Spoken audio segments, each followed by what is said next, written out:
বিচাৰি পুৰন্তে আছে ধেনু বিষদুয়ো দুখত কান্দন্তে মিনাল ঘৰ বিষ কাম্পে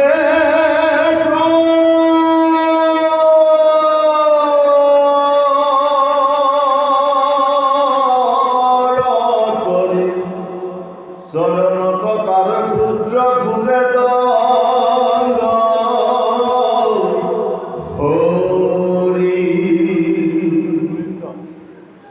ভয়তে দিলা যেন মলমূত্ৰ ইয়াতি চৰণৰ পহাৰে ধেনু কপৰে শাস্তি কানন্দে সন্তে বহে লুত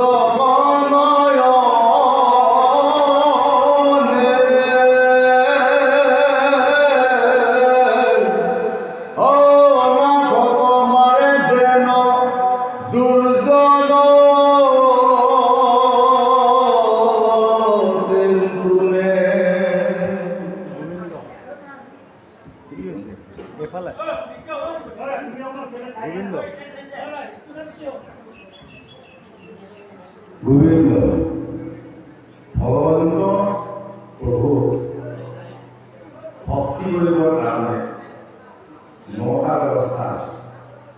এই 9টা ব্যৱস্থাৰ ভিতৰত প্ৰথম ব্যৱস্থাটি হৈছে শ্ৰৱণ। তাৰ মানে ভক্তি নৱবিধ। এই নৱবিধ ভক্তি শ্ৰৱণ, কীৰ্তন, অৰ্চন, নন্দন, দাস্য, প্ৰতীৰ্থ, পদপ্ৰেৰণ আৰু আত্মনিবেদন। প্ৰথম ভক্তিবিধ হ'ল নৱবিধ ভক্তিবিধৰ শ্ৰেষ্ঠ ভক্তিবিধ হৈছে শ্ৰৱণ। শ্ৰৱণ মানে শুনা। কি কৰিব লাগিব? কেৱল ভগৱন্ত প্ৰভুৰ গুণলীলা সম্পৰ্কিত যি মহাভাৰতৰ শাস্ত্ৰ একান্ত চিত্তে যদি শুনা যায়, শুনোতে শুনোতে যেতিয়া আত্মশ্লাঘা আহিব, লোকৰ জীৱনত কৰি থকা যিমানবিলাক দুখ, সমস্তবিলাক দুখ নিজে নিজে যেতিয়া প্ৰকাশ কৰা হ'ব আৰু সেই সমস্তবিলাক দুখ ভগৱন্ত প্ৰভুৱে দূৰ কৰিব বা পাপবিলাক দূৰ কৰিব। সেইটো যেতিয়া আগবাঢ়িব তেতিয়া সেই অন্তৰৰ মাজত চলি থকা যি মহাপাপ, সেই পাপবিলাক দূৰ হয় আৰু পাপৰ পৰা প্ৰায়শ্চিত্ত হ'ব। সেই উদ্দেশ্যেই পৰীক্ষিতে যি ব্ৰাহ্মণৰ অপৰাধ লগাইছিল পবিত্ৰমে দেৱী পৰাশাত মেৰিয়াই ব্ৰাহ্মণৰ পুত্ৰ চিংগিমণি অভিশাপ দিলে 7 দিনৰ তথ্য লংঘন কৰিব, যিয়ে মোৰ পিতৃ দেখি পৰাশাত মেৰিয়াই অপমান কৰিছে। পৰীক্ষিতে বুজি পাইছে যে মোৰ অপৰাধ হৈছে, আমাৰ ব্ৰাহ্মণৰ দেখি মৰাশাত মেৰিয়াই আৰু এতিয়া মই বুজিছোঁ মোৰ মৃত্যু আৰু ব্ৰাহ্মণৰ অভিশাপ মোৰ গাত লাগি গ'ল, কাৰণ মোৰ 7 দিনৰ তথ্যকে লংঘন কৰিব মই মৰিছে। কিন্তু মৰিবলগীয়া আৰু গৰু ছাগলীৰ পৰা মৰিলে নহ'ব। মোৰ এই মৃত্যুত মোৰ এটা গতি বিচাৰিব লাগিব। কিন্তু তেতিয়া বুজি পালে পৰীক্ষিতে ৰাজ্য ধৰ্ম সমস্ত ত্যাগ কৰি গংগাৰ পাৰলৈ কেৱল পন্থা বিচাৰি গৈছে মোৰ মুক্তিৰ পথ। ক'ত পথ কোনে তেতিয়া ঋষিসকলে পৰীক্ষিতক পৰামৰ্শ দিছিল যে হে মহাৰাজ পৰীক্ষিত তুমি যজ্ঞ কৰা। কোনজনে ক'লে তুমি পূজা কৰা, তুমি কৈছা তীৰ্থ কৰা। কোনজনে ক'লে পৰীক্ষিত বৰকে প্ৰশ্ন কৰিছিল যে ঋষিসকল ব্ৰাহ্মণ আপোনালোকৰ দিয়া মতে মই যজ্ঞ কৰিম বা পূজা কৰিম বা তীৰ্থ কৰিম ঘৰ কৰিম তক্ষকে দংশন নকৰিব, কিন্তু এদিনটো মোৰ মৃত্যু হ'ব। তক্ষক মানে সৰ্পদংশনৰ মৃত্যু নহ'লেও মোৰ মৃত্যু হ'ব। এই মৃত্যু হ'লে মোৰ মৃত্যু হ'লে যদি ক'ৰবাত মানুহে নেদেখা ঠাইত মানুহে পালে ফুৰিব ফুটিব, যদি মানুহে নেপায় তেতিয়া কি হ'ব? গেলিব, পোকে ধৰিব। গেলাৰ আগত যদি কোনোবা মৰা হোৱা জীৱ তেনে ইয়াৰ ওপৰ কাউৰীয়ে খাব। কিন্তু তক্ষকে দংশন নকৰিও মোৰ মৃত্যু আছে, কিন্তু আত্মাৰটো মৰম নাই। এই আত্মাটোৰ বাবে কিবা দেহে মৰে আত্মা নমৰে, আত্মাৰ গতি সাধনৰ কাৰণে আপোনালোক ভাৰতত ওলাইছিল। ঋষিসকল নিবান, যোগী সকল নিবান, ব্ৰাহ্মণ সকল নিবান। তেনে অৱস্থাতে দিগম্বৰ পোকৰ গাত ব্যাসপুত্ৰ পোকৰ গাত বস্ত্ৰ নাই। তেওঁ আহি ঋষিসকলৰ সন্মুখত যেতিয়াই থিয় হ'লে ঋষিসকলে তেওঁৰ শৰীৰটো উজ্জ্বল জ্যোতিষ্মান, তেতিয়া ঋষিসকলে উঠি তেওঁক নমস্কাৰ আৰু ঋষিসকলে নমস্কাৰ দিয়া পোকে তেতিয়া কৈছে যে হে পৰীক্ষিত তুমি যাকে যন্ত্ৰ পূজা তীৰ্থ একো কৰিব নালাগে, কেৱল মই তোমাক কৈ যাওঁ তুমি একান্ত চিত্তে আগ্ৰহেৰে শ্ৰদ্ধাৰে মহাভাগৱত তুমি শ্ৰৱণ কৰিছা। শাস্ত্ৰৰ এটা কথা সুন্দৰকৈ লিখি লৈছে গীতা। ভগৱন্ত প্ৰভু কৃষ্ণই অৰ্জুনক কৈছিল যে শ্ৰৱণ লব্ধতে জ্ঞান তত্ত্বঃ জ্ঞানম অধ্যাপন শান্তি মধিৰৰিকস্যতি, যে কিবা এটা কৰ্ম কৰিবলৈ হ'লে শ্ৰদ্ধা লাগে। অশ্ৰদ্ধাযুক্তভাৱে যদি আমি খাদ্য ভক্ষণ কৰোঁ সেই খাদ্যই আমাৰ পেটত বিকাৰ ঘটাব।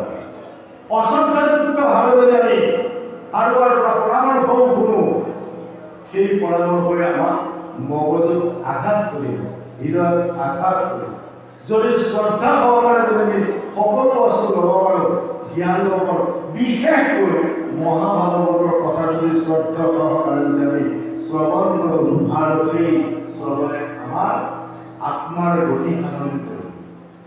সেয়ে গুৰুসকল এতিয়া সেই পৰীক্ষিত পোকে ক'লে যে তুমি এতিয়া 7 দিন 7 ৰাতি মই কৈ যাওঁ যে ভাগৱত শ্ৰৱণ কৰা এই গংগাৰ পাৰত এখন কলাচন্দ্ৰতাত কৰি, আৰু এই কলাচন্দ্ৰতাত তুমি শ্ৰৱণ কৰোঁতে কৰোঁতে কৰোঁতে যেতিয়া মনন আৰু তোমাৰ আত্মবুদ্ধ আহি যাব, দেখিবা কলাচন্দ্ৰতাত বগা হ'ব আৰু তেতিয়াই তুমি মুক্তি পাইছোঁ বুলি ভাবি যাবা।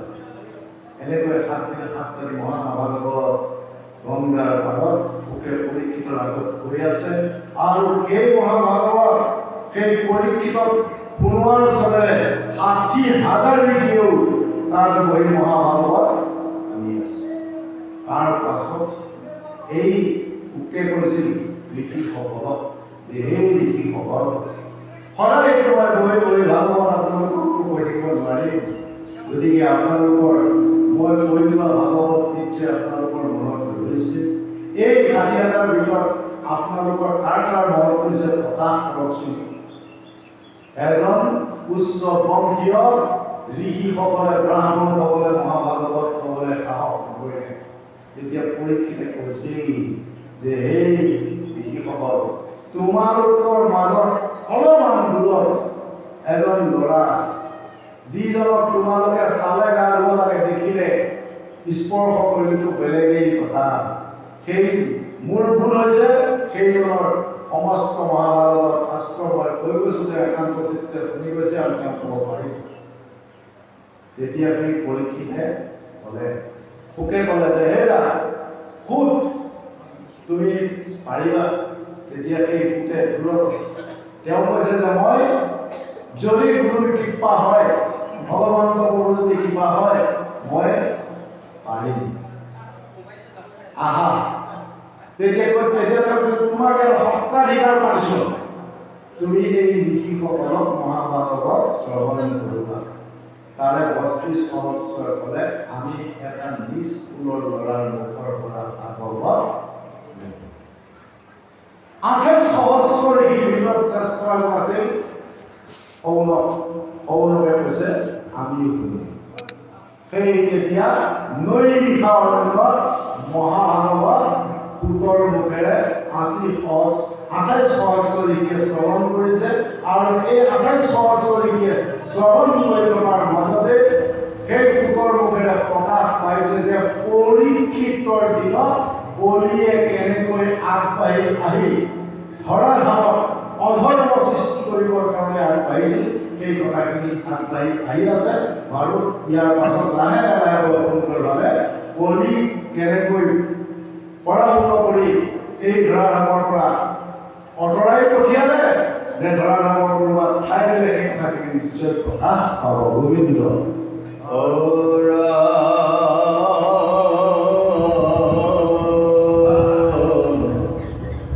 হেনো দেখি খেদি গইলা ৰাজা অহাতে সৰু ধনু ধৰি সুবৰ্ণৰ ৰথে মেঘৰ গম্ভীৰ ধ্বনি বুলিলা বচন কোন তই কহ অধম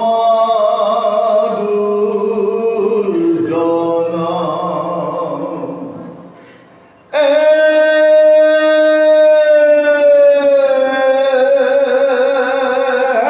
মোৰ ৰাজ্যত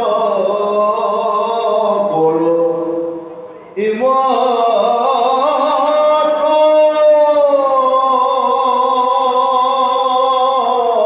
দুৰ্বল মৰিবাক শংকা নাই অকহিব নিষ্ফল নিপতিৰ বেশ তই কৰ্ম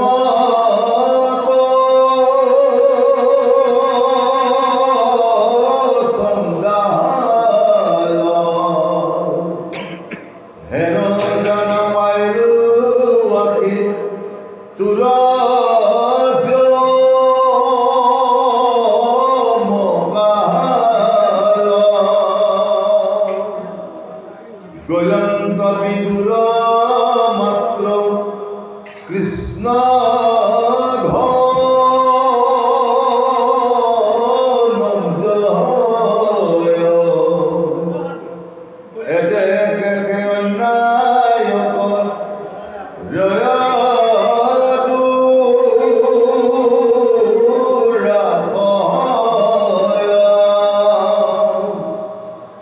মই বিদ্ৰ মানে তোৰ এক মানগ্ৰহ কৰো শিৰচ্ছেদ দুষ্ট খানিতে কৰ গোবিন্দ সেই গুৰুসকল আৰু আই মাতৃসকল এই পঢ়ি যাওঁতে অধ্যায়ত এটা কথা মনত পৰিছে। গুৰুসকলে ভাগৱতৰ কথালৈ ধৰি গ'ল প্ৰায় ২০০৫ চনত যোৱাটি টোপনি গলি আহি আছোঁ তেজপুৰৰ পৰা ভাগৱত ব্যাখ্যা কৰি আহি ঠিক চামগুৰি মানতে এখন পোষ্টাৰ দেখিলোঁ। পোষ্টাৰখনত তাৰমানে এখন বেনাৰ যে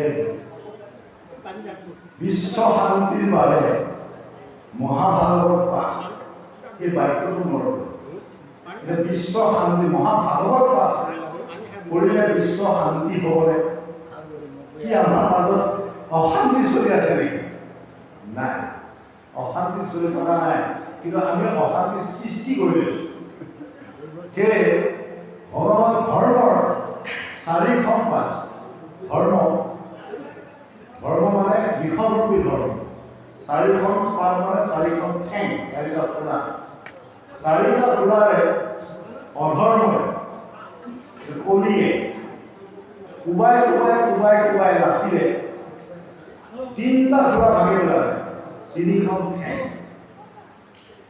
এই ধৰ্মৰে যেতিয়া 4খন পদৰে 3খন পদ ভাঙি গ'ল, তেতিয়া অধৰ্ম বিস্তাৰ কৰিব, অধৰ্ম প্ৰাদুৰ্ভাৱ আহিব।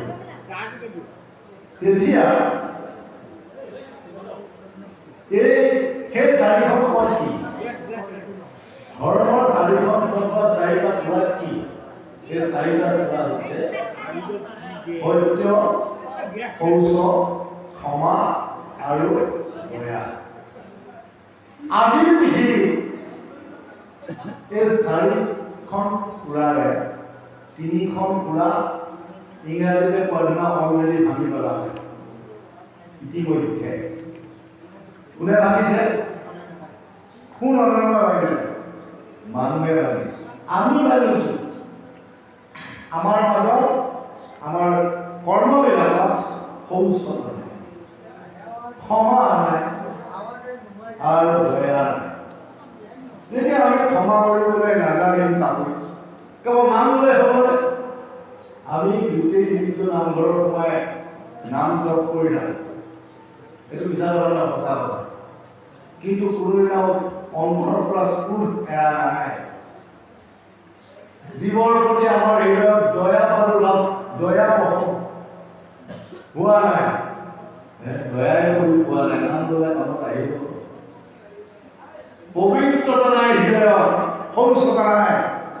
এইজন যোগী মানুহ, এইজন হীৰা, এইজন লালুং, হিন্দু মানুহৰ ভিতৰতে এইজন আমাৰ নাম কীৰ্তনীয়া, এইজন বামুণীয়া। কি নামে কাম কৰিব নহ'ব, কাম কৰিব নালাগে, কথাটো নামে সোমাই আছে। তাৰমানে শৌচতা নাই। শৌচতা লোৱা বস্তু হ'ল সেইটো, যদি আমি নিজৰ মন অন্তৰ সমকাল পবিত্ৰ কৰিব পৰা নাই। কিন্তু এই ব্যৱস্থাটো হ'ল কেতিয়া? পৰীক্ষিতে কৈছে যে যিদিনাখনে ভগৱান প্ৰভু কৃষ্ণ আৰু তেওঁৰ পৰম সখা অৰ্জুন অৰ্থাৎ মোৰ ককাদেউ যেতিয়াই তেওঁৰ স্বৰ্গগামী হ'ল, এজন বৈকুণ্ঠগামী, এইখিনি হোৱাৰ বাবে তুমি সুবিধা লৈ এই নিৰপৰাধী নিৰীহ বিষটোৰ সাৰটোৰ 3খন ভৰি কোমাই তুমি এই তেওঁৰ পত্নী পৃথিৱী গাই পৃথিৱীৰ চকুৰ পানীৰে পাত দেখা কৰি আছে, কম সাহস কৰিছে, তোমাক মই ওলাই দেখিম বুলি পৰীক্ষিতে তৰোৱাল উলিয়াই কাটিবলৈ যেতিয়া বাঢ়িল, তেতিয়াই কলিয়ে এতিয়া ভয়তে পলাবলৈ ধৰিছে। এনেকৈ যদি পৃথিৱীৰ লোকসকলে এই কলিক যদি খেদি যায়, কিন্তু কলিক খেদি নিদিয়ে, কলিৰ ওচৰত আশ্ৰয়হে লয় আজিৰ যুগত।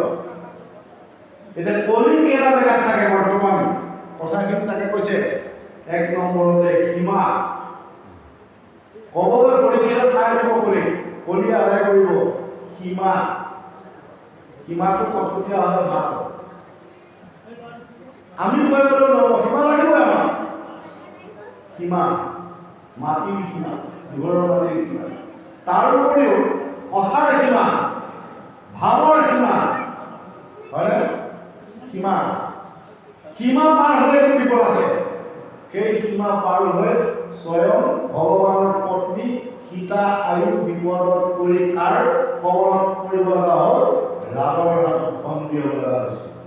তাৰমানে হৰণ কৰিছে খাত সীমা পাৰ হৈ গ'লে কথাৰ সীমা ভাৱৰ সীমা খোৱাৰো সীমা আছে হয় নহয় খাব সীমা আছে নাই যদি টেটুবোৰলৈকে ঢুকি পোৱাৰ লগে যদি খাই দিয়া যায় বেমাৰ নহ'ব জানো সকলোৱে সীমা আছে 2 নম্বৰটো জুৱা খেলত জুৱা খেলটো তাচপাত খেলাটোতে জুৱা বুলি নকয় ডাইচ খেলাটোতে জুৱা খেলা বুলি নকয় জুৱা খেলাটো ৰাজনীতিত এজন পাৰ্টি 19জন কেণ্ডিডেট জুৱা খেলা নহয় কি আমি মানি ল'ব নোৱাৰোঁ কিয় আমি মানি ল'ব নোৱাৰোঁ কিয় যে এইজনক আমি আমাৰ প্ৰতিনিধি হিচাপে নিয়োগ কৰিছোঁ কিয় নাই তেওঁ নহ'লে ময়ো দিব লাগিব ময়ো দিম মোক দেখা পাই পেলাই আপোনালোকে কৈছে কি নাই ময়ো প্ৰতিযোগিতা দিব লাগিব নমিনেশ্যন ময়ো দিম যোৱা খেলা এজনে থাকিব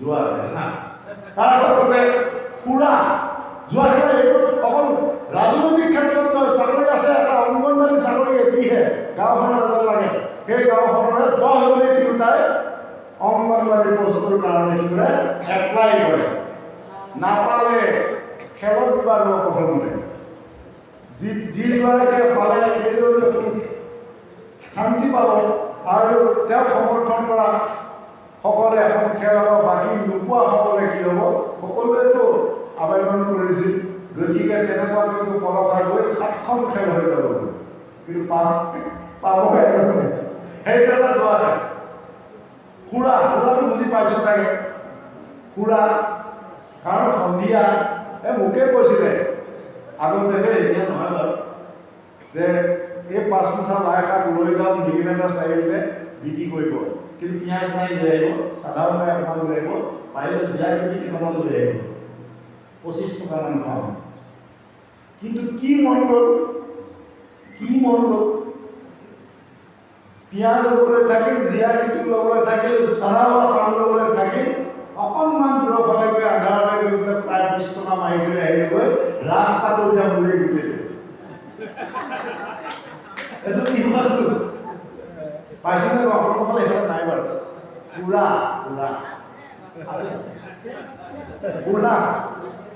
আৰু তাৰ পাছতো কৈছে তিৰোতাটো এগৰাকী মাতৃৰ দুজনী জীয়েকক যদি এজন পুৰুষে বিয়া কৰিলে কিন্তু 2জনৰ মাজতে উৰিয়া যদি ভাই ককাইকে বিয়া কৰিলে সেইদিনাখনৰ কিছুদিন একেলগে থকাৰ পাছত 2জন ভাই ককাই বেলেগ হ'ব কিন্তু যি দুগৰাকী তিৰোতা 2জনে ভাই ককাই কিন্তু একেজনী মাতৃয়ে সন্তান আছিল কিন্তু তথাপি তেওঁলোকৰ মাজত আৰু গতিকে সেই তিৰোতা এটা আছে আৰু এটা কথা গুৰুৱে যি মন্ত্ৰ নিদিয়ক সন্ধিয়া যেতিয়া তিৰোতাজনীয়ে কথা কৰিব সেই মন্ত্ৰটোৰ ফালে পুৰুষজন আগবাঢ়ি গৈ থাকে এইটো নিয়ম আৰু আছে কাহিনীটো তাৰপাছতে সোণ মানে টকা পইচা আৰু সোণটো সেইগৰাকী পত্নীটোৰে কি কৰিব তেওঁৰ কিয় এওনা বেছি হ'ব ভৰি হিচাপে হিচাপ কৰা সোণৰ 16 অনা এভৰি মোৰ এওনা কমিল কিয় সেই এওনাত লাগিব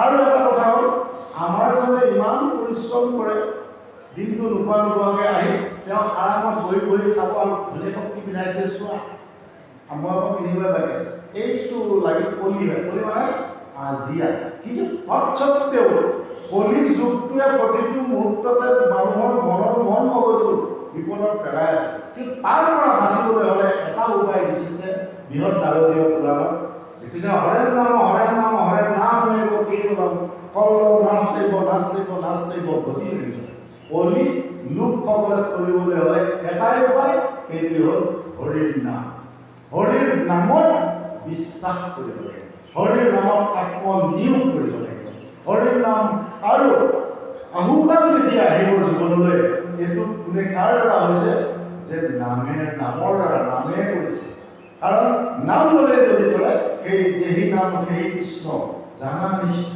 কৰি নামৰ সৈতে আছে আপুনি শ্ৰীহৰি এইটো হ'ল কলিৰ নাম ধৰ্মৰ ওপৰত কৰি শ্ৰেষ্ঠ ধৰ্ম নাই আৰু সেইকাৰণে কলিক এতিয়া তৰোৱাল পাত লৈ ঠাই দিয়া নাই আমিয়ে ঠাইখিনি আগে দি লৈছোঁ কলিক এতিয়া আগবাঢ়ি গৈ ধৰিবলৈ আগবাঢ়ি গৈছে পৰীক্ষিতে যে তুমি এই নিৰ্বাক অপৰাধহীন নিৰীহ এই বিষয়টোৰ তিনিখন ঠাই তুমি কোবাই কোবাই কিয় ভাবিলা?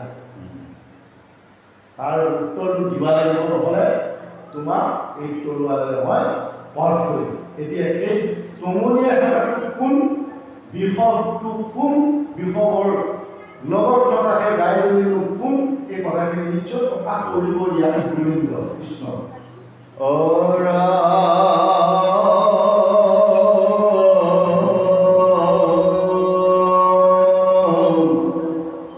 মহন্ত কপিৰা কৰ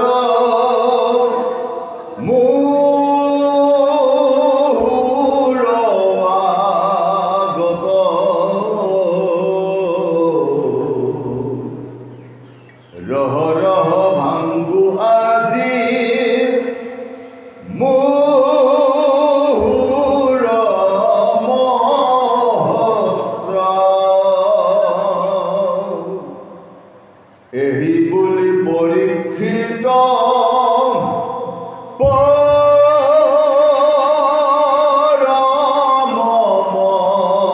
মন্ত্ৰ ধেনু বিষ ভকতৈকো সম্বুধি বুলন্ত্ৰ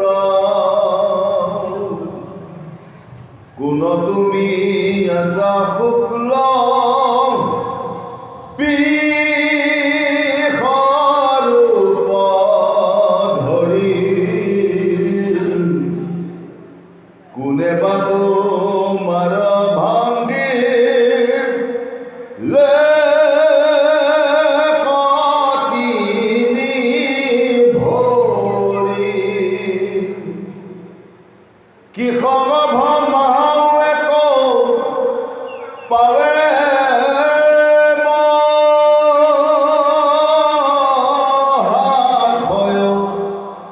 মই আশী পাইলো আৰু অনকৰিবা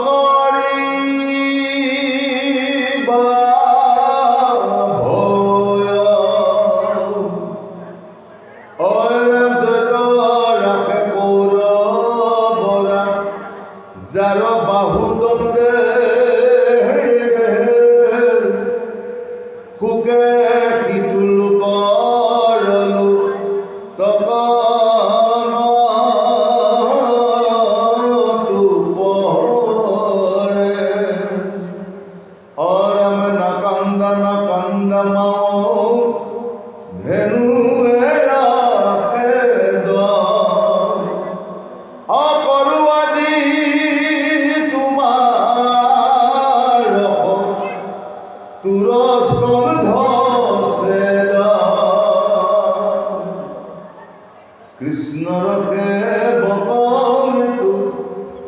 ৰাজাৰ ৰাজ্যত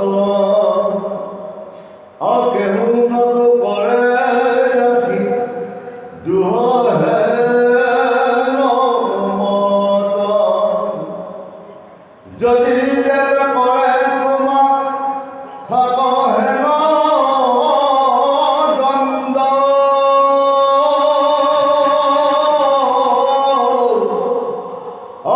তাহাৰো কাটিব খালং কীট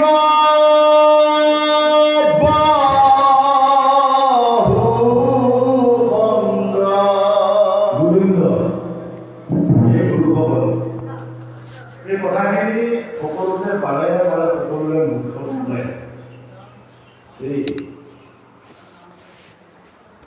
এইটো নাই যে 84 লক্ষ জীৱৰ ভিতৰত শ্ৰেষ্ঠ জীৱবিধ হ'ল মানুহ।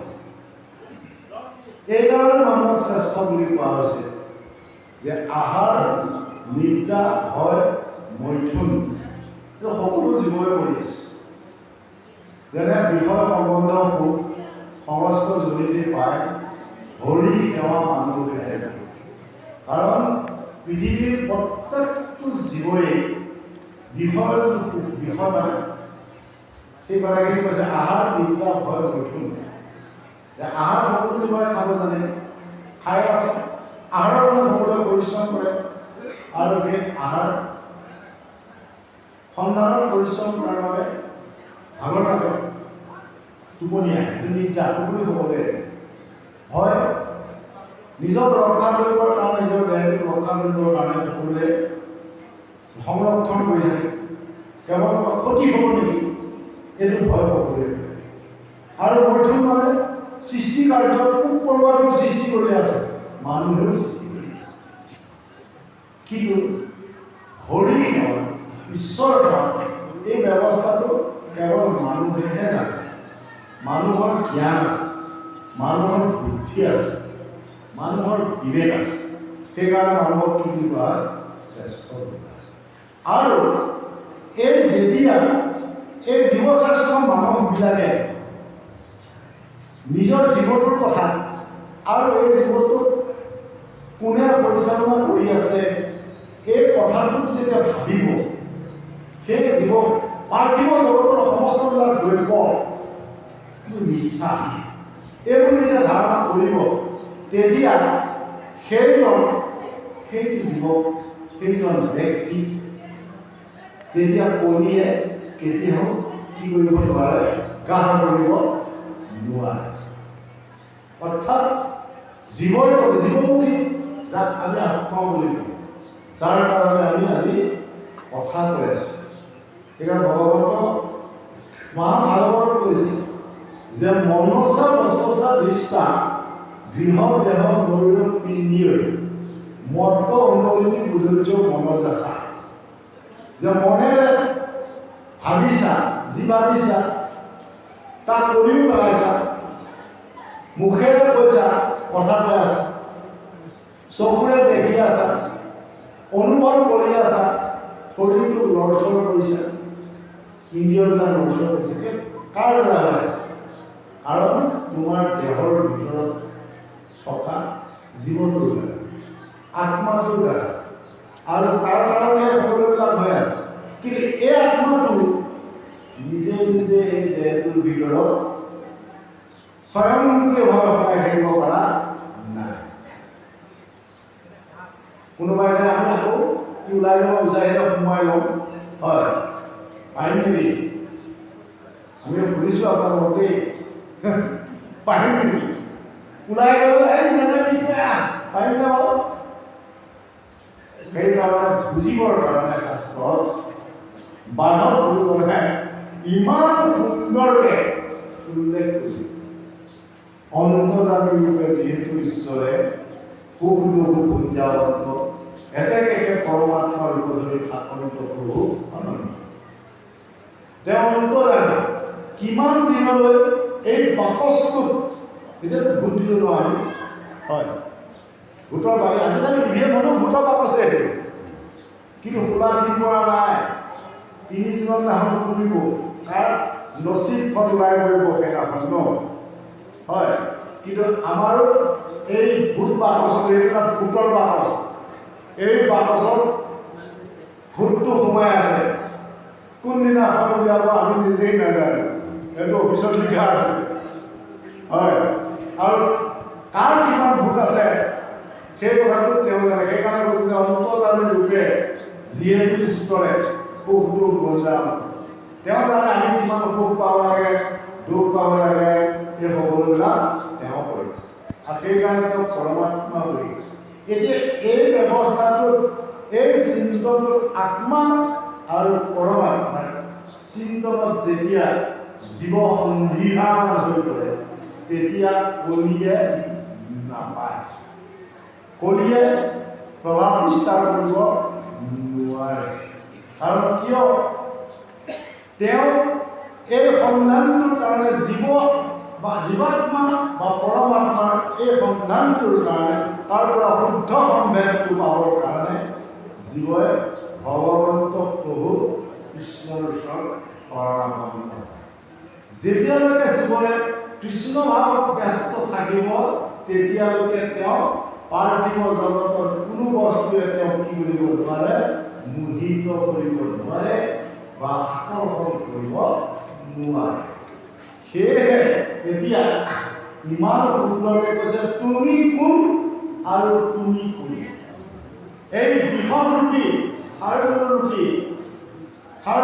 সাগৰটো খুলিছে, যে তোমাৰ যে তিনিখন ভৰি ভাঙিলে চাৰিওফালে কোনে ভাঙিলে তুমি কোন আৰু তোমাৰ লগত যে এইগৰাকী গাই এওঁ যে তোমাৰ দুখত চকু পাৰিলে বাটটো দেখা হৈছে এওঁ কোন এই দুইজনে সম্ভেদটো লাগে অৰ্থাৎ গাভীৰ পৃথিৱী আমাৰ প্ৰত্যেকৰে মাতৃ আৰু ধৰ্মৰূপী বিষয়ৰূপী ধৰ্ম আমাৰ সকলোৰে পিতৃ এতিয়া সেই বিষয়ৰূপী ধৰ্মৰ তিনিখন ঠেং ভাঙিছে এক মানে পথ বা তিনিখন কোনে ভাঙিছে কলিৰ ওপৰত আছে কলি আমাৰ ভাৱৰ মাজত আমি জীৱ চেতনাৰ পৰা যেতিয়া আত্মা চেতনাৰ পৰা বা ভগৱন্ত প্ৰভাৱৰ পৰা আঁতৰি গৈ ইন্দ্ৰিয় তৃপ্তিৰ ফালে আগবাঢ়িলা পাৰ্থিৱ দ্ৰব্য বস্তুৰ ফালে যেতিয়া বেছি আকাংক্ষিত হৈ যাওঁ তেতিয়া আমাৰ মাজত কি নাথাকিব দয়া ক্ষমা নাথাকিব ধৈৰ্য নাথাকিব সহযোগিতা নাথাকিব এই উপায় হ'ল ধৰ্ম সেইকাৰণে এজন মানুহে কৈছে इस दुनिया के 7 वस्तु है 7 এই দুনিয়াত 7টা ভাল বস্তু আছে ধৰ্ম ৰক্ষাৰ কাৰণে 7 বস্তু 7টা এক নম্বৰটো হৈছে ভজন 2 নম্বৰটো ধ্যান 3 নম্বৰটো সেৱা 4 নম্বৰটো সৎসংগ 5 নম্বৰটো দান 6 নম্বৰটো দয়া আৰু 7 নম্বৰটো হৈছে উপকাৰ নিজে নিজে ভাবিব লাগিব যে মই কলিত আছোঁ মই কলি না মই আছোঁ ভকত এই দিশবিলাকতো নিজে নিজে কৰি চালে কথাটো এতিয়া ওলাই পৰে এইখিনি কথা আমি ৰাইজৰ মাজলৈ ঠেলি দিছোঁ নিজে নিজে বুজি পাব আমিতো আছোঁনে ভাই নহয় আমিতো এইটো অধৰ্মই কৰি ফুৰিছোঁ কিন্তু আমি নিজে নিজে বিশ্লেষণ কৰি চাব লাগিব যে মই এই 7টা কৰ্ম ভজন ধ্যান সেৱা সৎসংগ দয়া দান উপকাৰ এইবিলাক আমি আছোঁনে নাই আমাৰ কোন কমি আছে যদি কমি আছে আমাৰো সেই ধৰ্মৰ ভৰিখন কলিয়ে বৰ সুন্দৰকৈ কমনীয়াই ভাগি আমাক চলিবলৈ এৰি দিছে গোবিন্দ নগুণী ধৰ্মে মই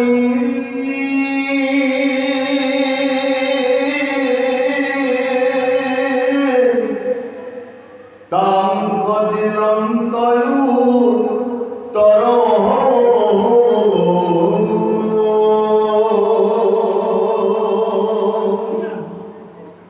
কি কহিব কথা মই তোমাৰ